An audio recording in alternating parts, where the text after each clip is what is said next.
인생의 4대 목적. 두 번째, 시편 33편 1절에서 22절 말씀. 전편에 이어서 계속됩니다. 3.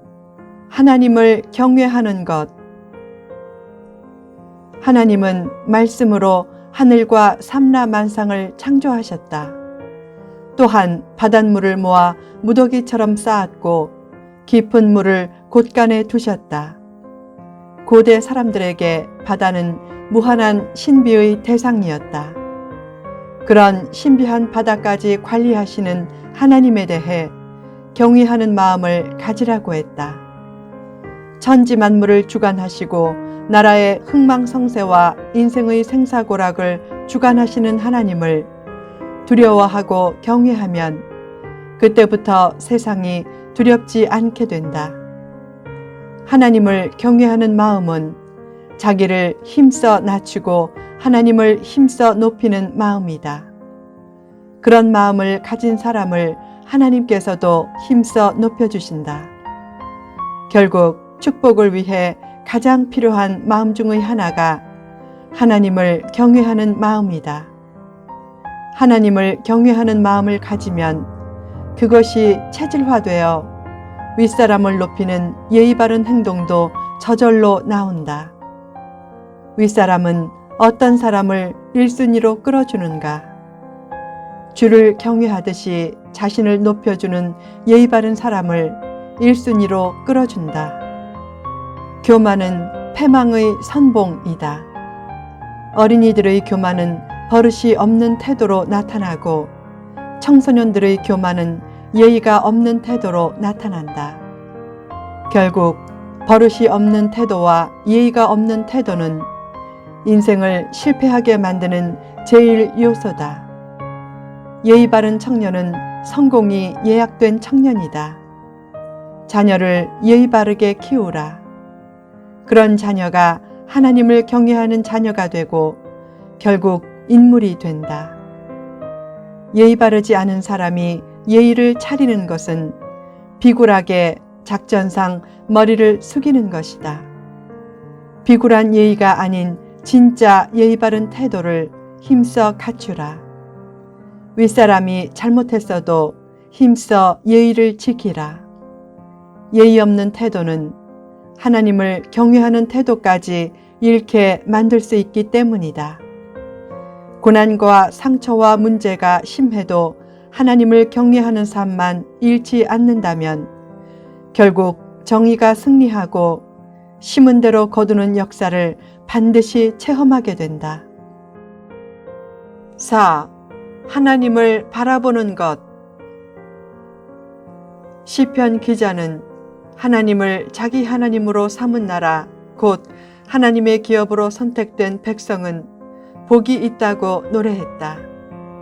또한 하나님은 만물과 인간을 창조하신 후 그냥 내버려 두지 않고 천지 만물의 흐름과 인간의 역사에 세세하게 개입하시고 늘 애정과 관심을 가지고 지켜보신다고 노래했다.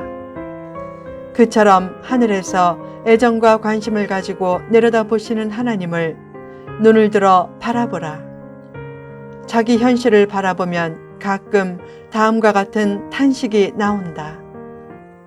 내가 정말로 찬란한 꿈과 비전을 이룰 수 있을까?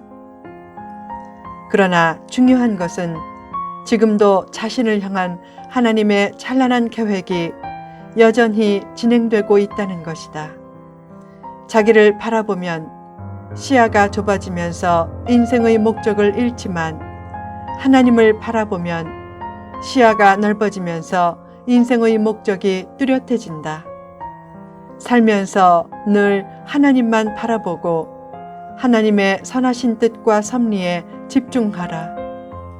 고난 중에도 하나님만 바라보고 나아가면 하나님이 찬란한 꿈과 비전을 새롭게 해주시고 마침내 꿈과 비전을 이루어주신다.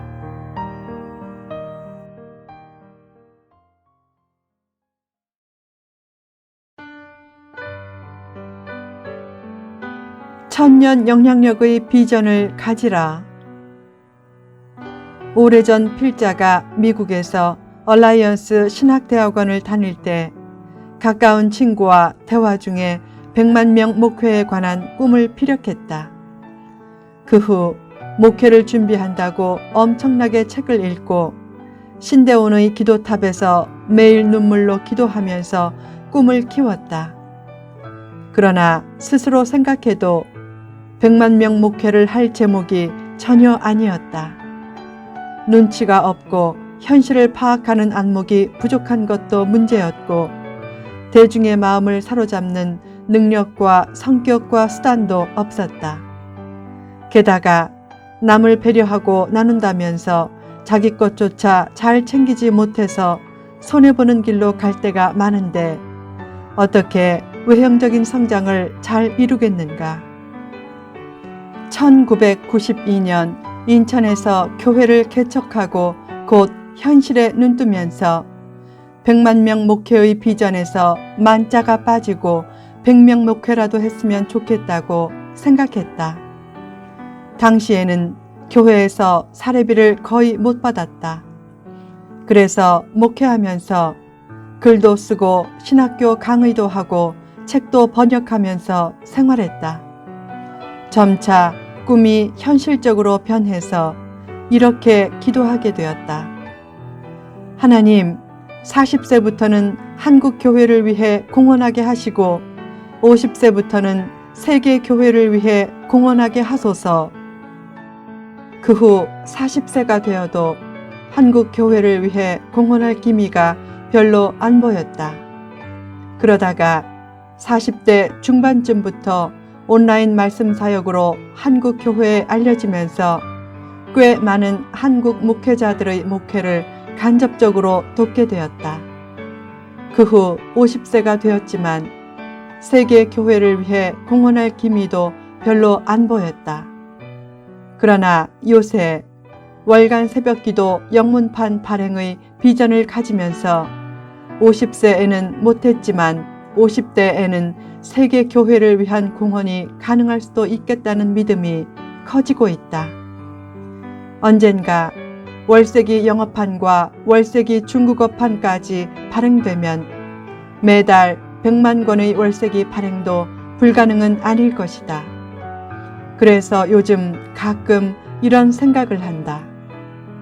하나님은 철없는 기도도 사심없이 기도하면 그 기도를 좋게 번역해 들으시고 응답하시는구나.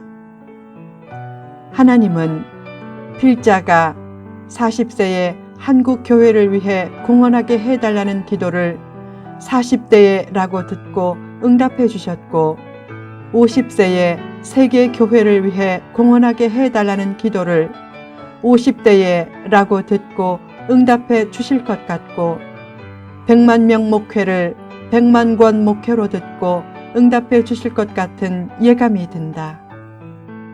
필자가 50세 때 50세에 세계 교회를 위해 공헌하게 해달라고 했던 이전의 기도를 기억하고 교회에서 매일 자정쯤부터 새벽까지 기도했다. 하나님, 어떻게 세계 교회를 위해 공헌할 수 있을까요? 이 비전을 이룰 길을 열어주시고 방법도 알려주시고 은밀한 동지도 붙여주소서.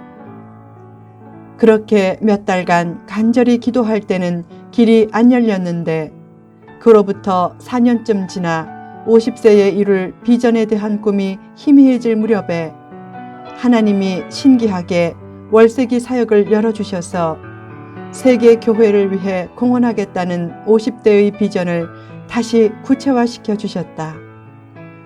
큰 꿈과 비전을 품고 기도하다 보면 가끔 스스로 묻게 된다. 내가 왜 이런 기도를 할까? 인간적인 욕심 때문은 아닐까? 그러나 시간이 흘러도 마음속에 계속 뚜렷하게 남아있는 찬란한 꿈과 비전이 있다. 그 꿈과 비전은 언젠가 이루어지고 혹시 그 꿈과 비전이 그대로 이루어지지 않아도 하나님의 뜻대로 멋지게 번역되어 이루어질 것이다.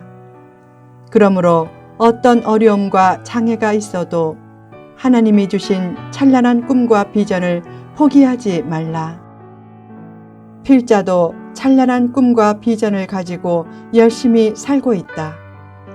앞으로 2027년쯤에 성경 전체 강해 설교를 완성하면 그 작품이 1000년 이상 영향을 미칠 것이란 천년 영향력의 비전을 가지고 말씀을 준비하고 있다. 명예욕 때문에 그런 거창한 비전을 가진 것이 아니라 영향력이 있는 좋은 작품을 후세에 오래도록 남기고 싶기 때문이다. 명예욕과 명예심은 다르다. 남에게 피해를 주지 않으면서 구체화시켜가고 있는 찬란한 꿈은 존중해줄 필요가 있다. 필자는 가까운 목회자들이 설교 초청을 해도 거의 응하지 않고 언론사도 접촉하지 않는다. 명예욕의 절제를 위한 작은 몸짓이다. 다만 짧은 생을 살면서 영향력 있는 글을 남겨 지구촌의 수많은 영혼들을 하나님 품으로 이끌고 싶은 마음은 누구보다 크다. 그 마음을 받으시고 하나님께서 신비한 손길을 통해 월세기 발행을 이끄셨고 때가 되면 또 한 번의 신비한 손길을 통해 월세기 영업한 발행 비전을 진전시켜 주실 것이다. 현재의 모습에 안주하거나 실망하지 말고 자기 나름대로의 천년 영향력의 비전을 품고 살라. 징기스칸은 나를 극복하면서 나는 징기스칸이 되었다 라고 했다. 불신자도 자기를 극복하면서 큰 일을 했는데 하물며 성도가 자기를 극복하면 얼마나 큰 일을 하겠는가. 찬란한 꿈과 비전을 가지라.